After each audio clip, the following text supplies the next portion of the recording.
Okay, welcome, Katherine Bennett from Catholic Unscripted. Katherine, this is my third stream of the day. So I was on with Joe McLean this morning on his show. Then I interviewed Mark and Michael Hitchborn at 10, and now you're my third. But you're the interview I've been looking forward to the most today. You and I had met at the Catholic Identity Conference. I wasn't I had no idea what to expect when you gave your talk, and you came out the gate hilarious, which I've said many times, women aren't funny. You were very funny. And Pressure.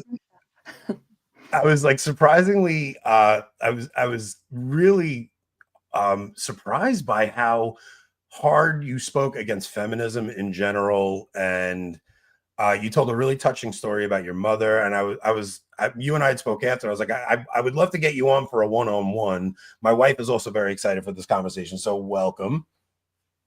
Thank you. Thanks for having me on.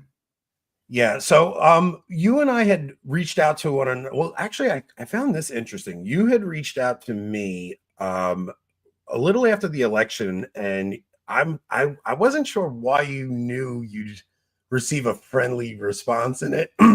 But you had asked me, hey, how are you feeling about all the Trump stuff? And I said, to be honest, I'm a little cautious about it. I feel like everybody's just being swept up in this wave. And my worry is that everybody, because it's Trump doing it, the same things we were worried about under the previous administration, now that Trump is doing it, we're all going, rah, rah, MAGA, you know? And what made you feel comfortable enough to even ask me that? Because most people freak out if you don't go along with the MAGA wagon.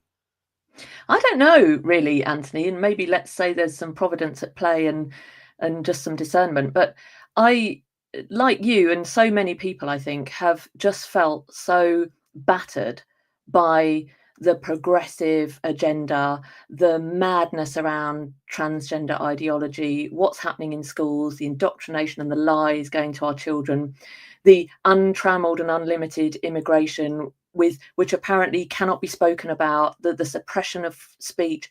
And I think we've been so battered by that, you know, in the beginning, I too was seeing what Trump was saying and the kind of moves he was making, it felt like coming up for air, you know. Yeah. It's like, oh, at last, you know.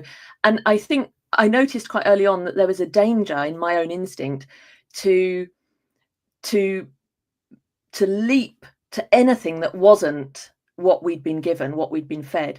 And at that point, I started to realize that I was being drawn too much by the political, and there was a danger that I was taking my eyes off Christ and his church, Holy Mother Church. And I thought, if we're ever looking for answers outside as a church, you know, and the guidance that we've been given and the tradition there, then I think we need to be worried. And then that was the kind of instinct. And I don't know.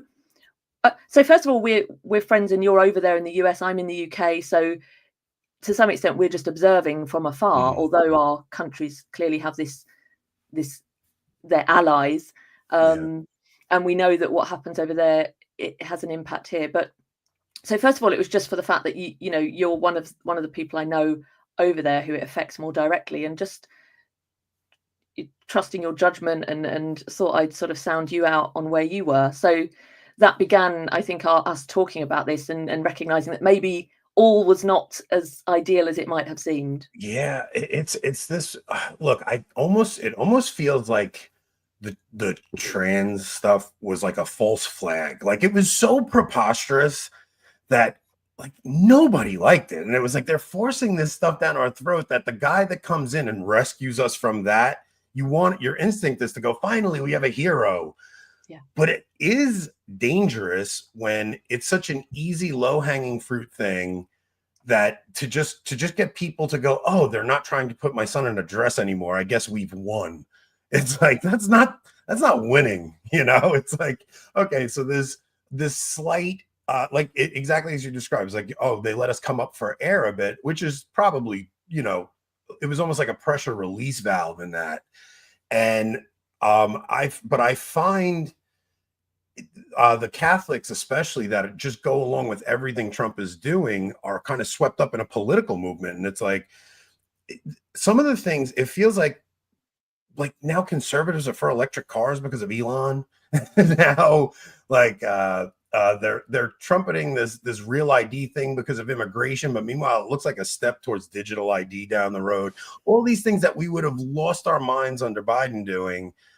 Well, because Trump is doing it, it's okay. And I feel like Thomas Massey in our country is probably one of the only people speaking out clearly about some of the dangers of this stuff. All the stuff Elon found in Doge, it's like, oh, he found all this waste, fraud, and abuse, but yet they went and passed the same budget to keep funding these things. I don't know. It all just seems like we're being lulled in to accept the very things we were very worried about before, but because it's under Trump, we're going to go for it. Yeah, I mean, that Doge stuff worried me because I thought, like, let's look a little bit at what we're doing. We are celebrating, we are joyful, we are jumping up and down and going, ha ha, you got found out, look at this waste. And I thought, well, hold up.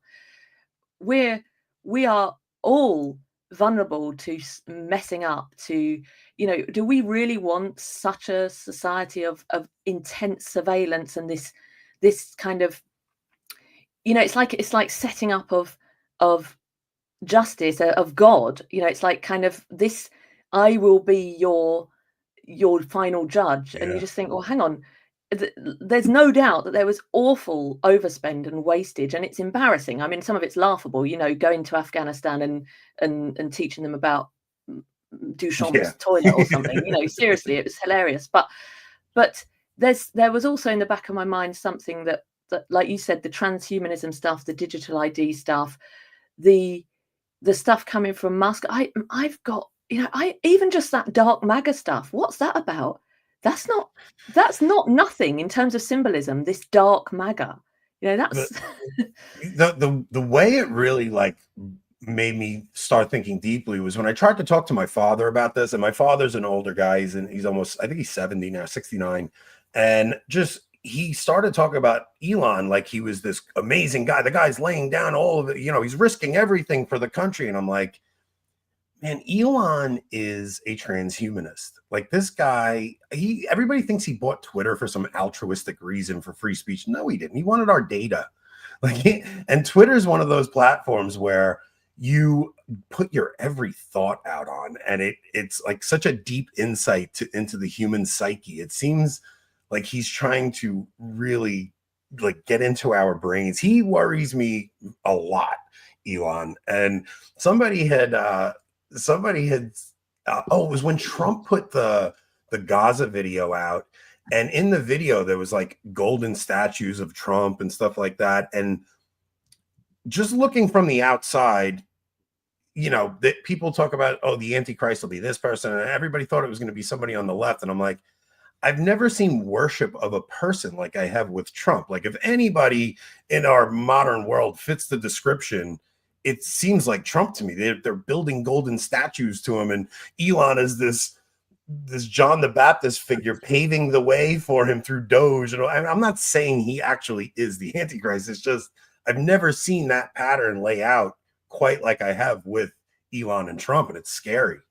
Yeah, it's weird. I mean, whatever you think, it's weird, but it's also strange how online we are, how manufactured everything is, how much of an artificial storm is being whipped up around us, and we're being drawn into it even deeper with all of this.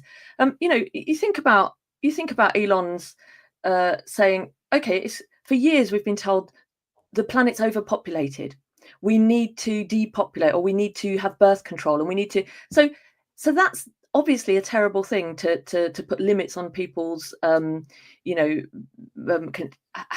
babies, and to put limits on life and to encourage sterility. That's a bad thing. But Elon doesn't take the view, well, what's the right view is to be in a loving marriage and to be fertile, and for this love to be the mirror of the Trinity. It's just great. He's not against that, but his response is, we should have babies. There should be more babies. It doesn't matter who with, all different women, and 12 kids, 6 baby mamas, in vitro, all that. But I'm not even making comment on his own life. That's his own business. But to think that his response, which is, it's against the wrong thing this way, but because it's also swinging to the wrong thing this way, doesn't make it right. It's still an appalling response that we just need to be having more kids any which way you want, guys.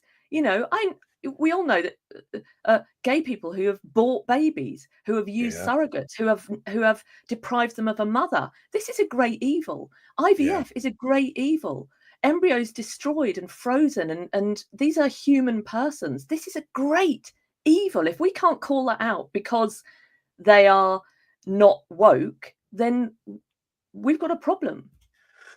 It's interesting because somebody put out a tweet today about Trump offering $5,000 to new mothers, and it's like if you don't package that in $5,000 to new mothers who are in a committed married relationship between a man and a woman, you're talking about just throwing tons of money at the baby mamas who got all these different baby like you're encouraging promiscuity and people to just have children with whoever, and it'll lead to the destruction of the family if not put in the right context. That's the pattern, isn't it? Destroy the family, destroy the nation, and it's destroy hierarchy, destroy the hierarchy in the church, destroy authority, flatten everything out, and that's this modernist project, this post-enlightenment rationalistic modernist brutalist. And that is why we're seeing a return to tradition in the church. That's why people are being drawn to the traditional liturgy, is because actually the human person recognizes it. It might not be intelligible, you might not be able to say why, but that's a modern idea anyway, to be able to explain everything. It's more of a recognition of who we are. And that mystery, that liturgy, it places us rightly before our Lord, humbly, in all humility before our Lord. We're not walking in like, hey, God, you and me, mate, we're one, we're level. And we need that. And actually, we need that. It's like children who you say, I love you so much, I'm going to let you do what you want. Just wander in the road. Just go and put your hands in the fire. That's not love. What? Let you do what you want? As if we're the best judge of what we need. Our Creator. It's really interesting that you even mentioned liturgy, because we see the ancient liturgy is the foundation for Christendom. Like if you go back, you see that liturgy was the tradition that was passed down by the apostles, and it is what converts the pagan world. So to have what has happened over the last 60 years kind of just crash down on society, and then have the liturgy changed as well, to where it used to be the priest facing the altar, and he was kind of like our leader into battle. We all go towards God, to then have the priest turn himself around and we're all level, and there's no more the elevation of God before all things. Like all of that plays into this whole misunderstanding of the human person. And it starts, to me, I think you can't get back to fixing anything unless we do fix the liturgy, which I think is why everybody is drawn to the ancient liturgy. It's kind of intuitive. Yeah, I mean, this is nature. Try as you might. What is true, you can try. And this is where I think we must have hope, because you will always fail. If it's not the perennial truth, it will fail. Whether it fails in our lifetime or not, I don't know. And in a sense, I don't know how much we should care, because we have to focus on our own sanctity, on our own children, and helping them to become the saints that they've been created to be. But I think you're right. Any degradation in the church, to the extent that there has been, actually, no, the church is divine. So let's it's both human and divine. We know that. But any kind of slippage or compromise is going to impact the world. Of course it is. It's going to impact society. It's going to impact our culture. You can't just take it out and say, oh, the church is just a separate thing. And then the world, no, the church is the center. It's the anchor. And around this, it leads. It should lead. It shouldn't follow the world. I had gone to Italy. It was the first time I ever left America. I went to Italy in December, and every single city we went to, the cathedral was the high point, and then you had everything kind of built around the cathedral. Now in America, everything is so lopsided. It's our tallest building was the Trade Center. It's like this monument to money. It shows where our idols are, right? Because everything is focused on money in America. It's a strange city to come. Like I live in New York. You come to New York, and you just see these huge monuments built to money. And when I went to Italy, you saw why that Christian civilization endured for as long as it did, it was because they always put God first. It was the highest point, and they had a symbolic view of the world. They knew whatever you made the highest was the thing you looked up toward, where our modern culture is just the things that we put at the highest order is just completely upside down.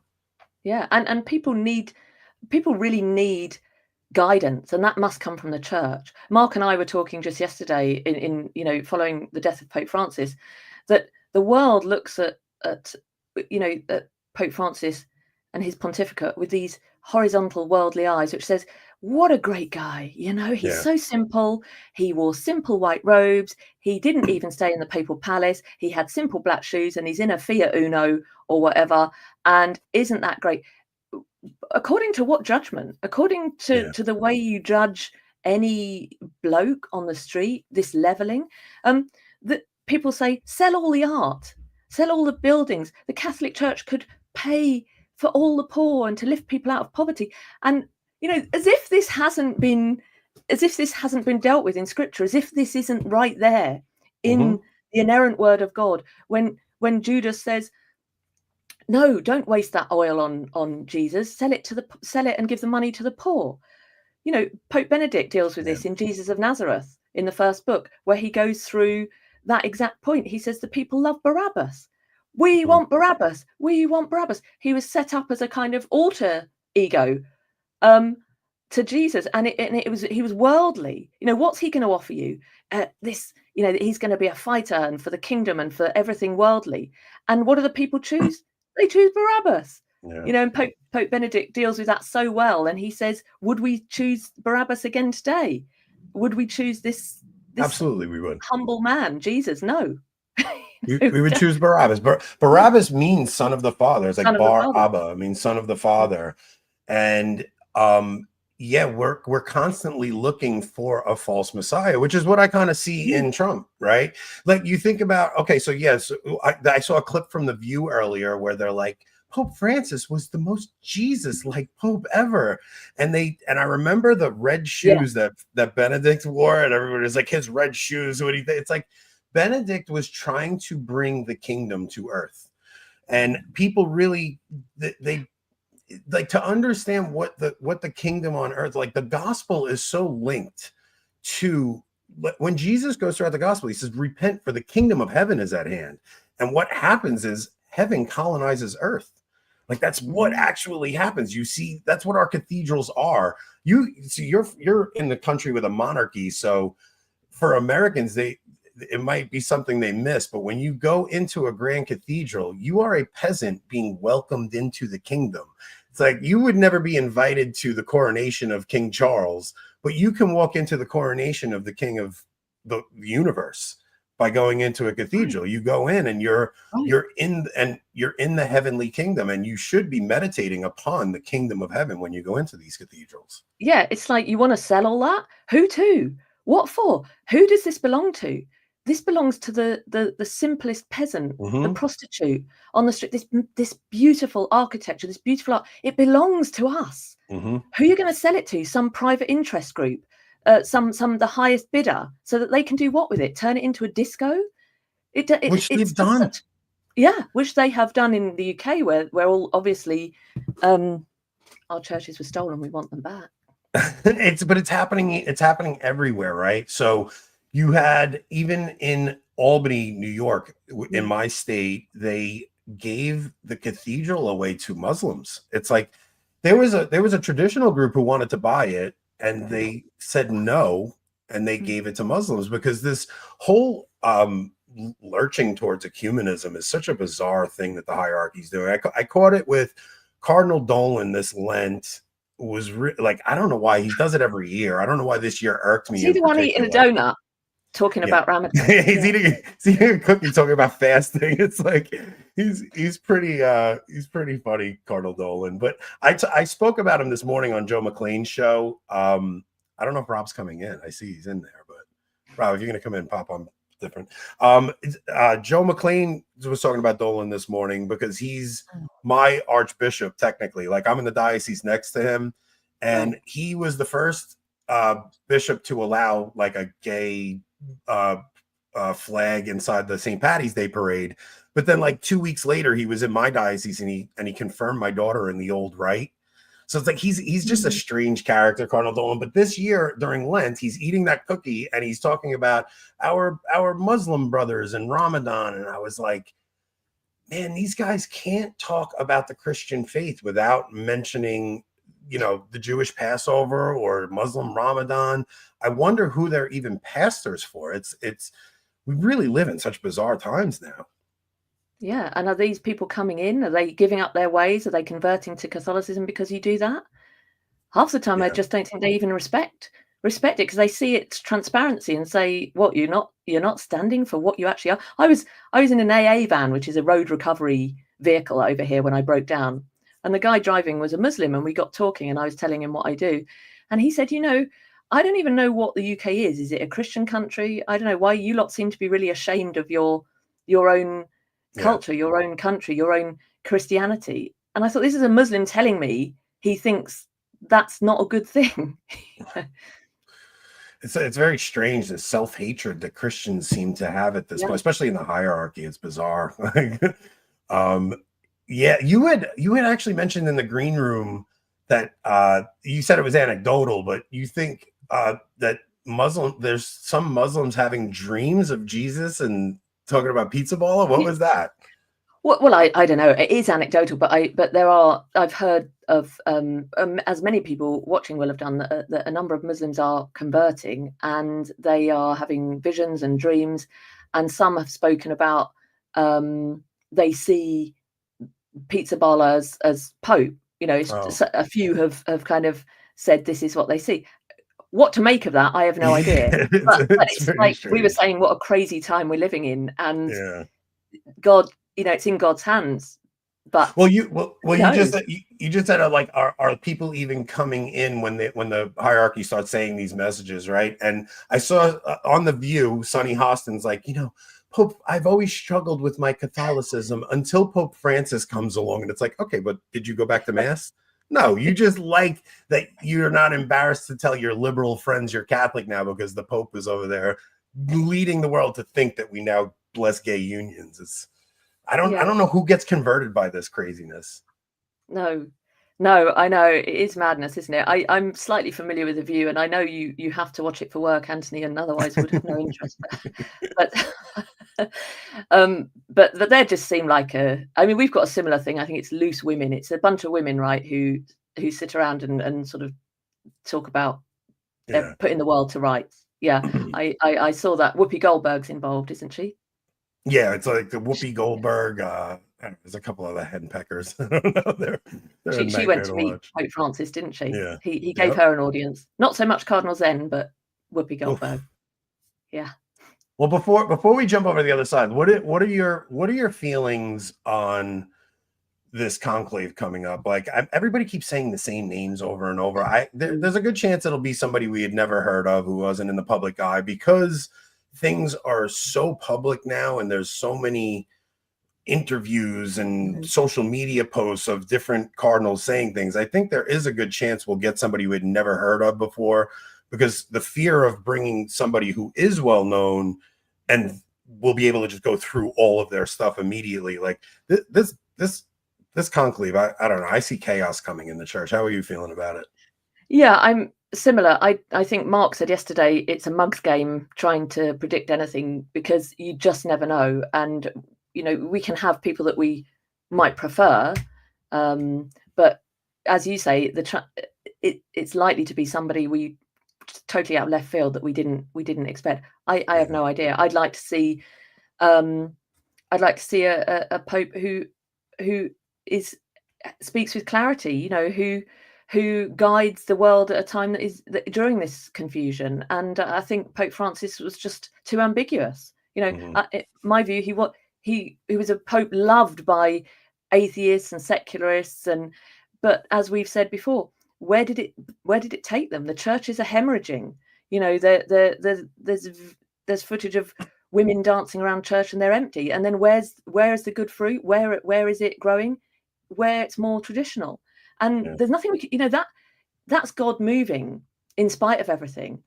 And so I'd like to see a pope partly, you know what, Anthony, it's not even coming out and saying and teaching a lot of stuff I just think there was too much. Mm-hmm. You know, Pope Francis, there was a time you just felt like just shut up. Just just shut up. Please. not again. Holding it was back. an exhausting 12 years that we had to endure. Really, it's like you think about, like, it was just exhausting. But there were good things that came from it. But which I would just say, even the relationships I made over the course of the past 12 years, because we felt like we were being attacked, it kind of made us form communities where we could endure that attack and meet other people of like-mindedness. But my real hope for the next pope is that I think there are good people in these different fragmented segments of the church. Like I feel like the church itself, the laity, are so fragmented right now. There's, everybody's got their clique, and I would love to see a pope come in and kind of unite the Catholics of goodwill. And at least if we could have some healing amongst the brothers and the sisters who actually believe the faith, even if it's not this ultra traditionalist that comes in and fixes everything. I think if there could be some healing amongst each other, where we're not calling somebody a pope-splainer, and we're not calling, I would love to see some healing there, because I do think there's going to be persecution down the road. And if at least we could link arms with our brothers, it would make things a lot easier to deal with. Yeah, I think that's really important, and exactly what we need is that unity. And let's hope we get it. Yeah. Watch this space. I'm actually flying. Saturday's the funeral, isn't it? Yeah. I'm going to be flying. Yeah, and then we'll see. I don't know if I'll be in the US when I'm there for just over a week, so I don't know what will happen during that time, but we'll see. So, all right, I do want to talk about some stuff we're not going to talk about on YouTube. I want to ask you about some of the pushback you're receiving over there for your recent interview. So, for anybody, because a lot of people were looking forward to me talking about that, but I think we're going to do that on the other side. I saw some people that I actually did respect up until recently coming down and attacking you guys, and I was like, I just don't understand why this person couldn't make a phone call and things like that. So we're going to go over to the other side, and we're going to talk about that. It's going to take me a minute to cut these other feeds off. But anybody that is not a Locals member, go join our Locals. That's where we have the more difficult conversations. And then Rob and I will be interviewing Cale Zeldin tonight at 8 p.m. Katherine's on Catholic Unscripted. If you guys are not subscribed to Catholic Unscripted, definitely head over there. I'm typically... we don't usually have women on this show, Katherine, but I could not talk to you. I had to have a conversation with you. And my wife was very excited for this one too. She's been watching you from afar, just saying how brave you are. So I know she's excited for this conversation. Well, you're very kind. Thank you.